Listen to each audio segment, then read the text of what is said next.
नमस्कार, मेरा नाम डॉक्टर अनुज गुर्जर है।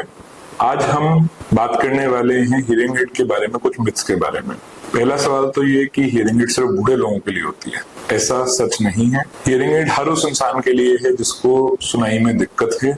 वो न्यूबॉर्न भी हो सकता है, कई बार बच्चे पैदा होते हैं उनकी हियरिंग की कैपेसिटी नॉर्मल नहीं होती, कम सुनाई देता है, ऊंचा सुनाई देता है, उनमें भी हियरिंग एड लगाई जाती है। कई लोग कहते हैं हियरिंग एड हर चीज में वॉल्यूम बहुत बढ़ा देती है, बहुत लाउड होती है हियरिंग एड, कान को खराब करती है, डैमेज करती है। ऐसा नहीं है। अगर हम अच्छी डिजिटल हियरिंग एड यूज कर रहे हैं तो वो हर फ्रीक्वेंसी के लिए स्पेसिफिकली जितना हमें कम सुनाई देता है उतना ही बढ़ाती है। जितना बेटर हियरिंग एड होगी, जितने ज्यादा उसमें चैनल होंगे, उतना वो एग्जैक्ट इंप्रूवमेंट कर पाएगी। अगर हम basic analogue hearing aid use कर रहे हैं तो यस, वो कई बार सेम वॉल्यूम बढ़ा देती है। तो अगर हियरिंग लॉस हमारा अनइवन है तो दिक्कत आती है। अगर हमें लाउड लग रही है हमारी हियरिंग एड तो हमें जाके अपने ऑडियोलॉजिस्ट को दिखाना चाहिए, उसको चेक कराना चाहिए ताकि उसकी वॉल्यूम आपकी जरूरत के हिसाब से बदली जा सके। फिर आता है कि क्या एक हियरिंग एड से काम चलाया जा सकता है?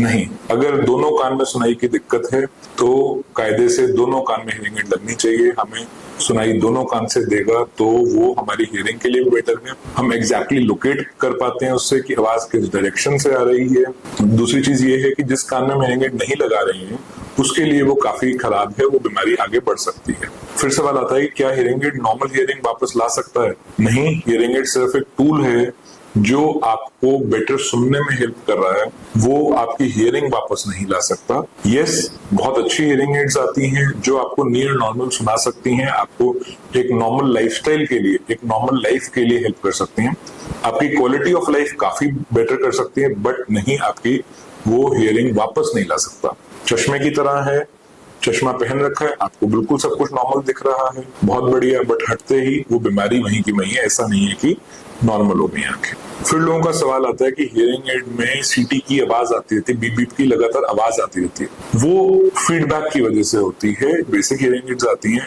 उनमें क्या होता है कि जो वो आवाज कान में दे रही है, कई बार माइक्रोफोन वही आवाज फिर से उठा लेता है और वो एक फीडबैक लूप बन जाता है। तो वो आवाज सीटी की तरह हाई पिच्ड इरिटेटिंग सी आवाज आती है। सो अगर हम अच्छी डिजिटल हियरिंग एड यूज करते हैं तो उसमें नहीं विस्लिंग की आवाज, या इवन वो अब सॉफ्टवेयर आते हैं जो शोर को भी फेज आउट कर देते हैं, तो अगर बैकग्राउंड में शोर बहुत ज्यादा है तो वो भी कम आएगा। फिर आता है कि भाई हियरिंग एड तो बहुत बड़ी है, देखने में खराब लगती है।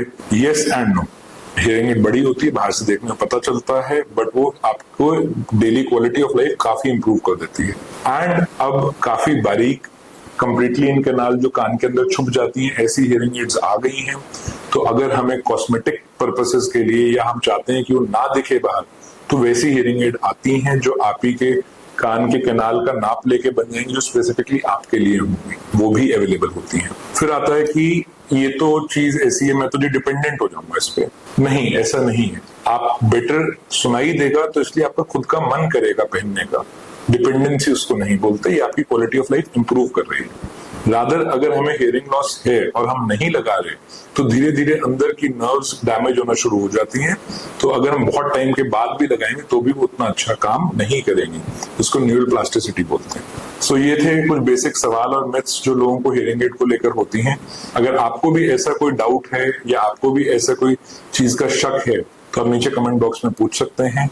अगर ये वीडियो आपको फायदेमंद लगा तो लाइक और शेयर कीजिए। Thank you.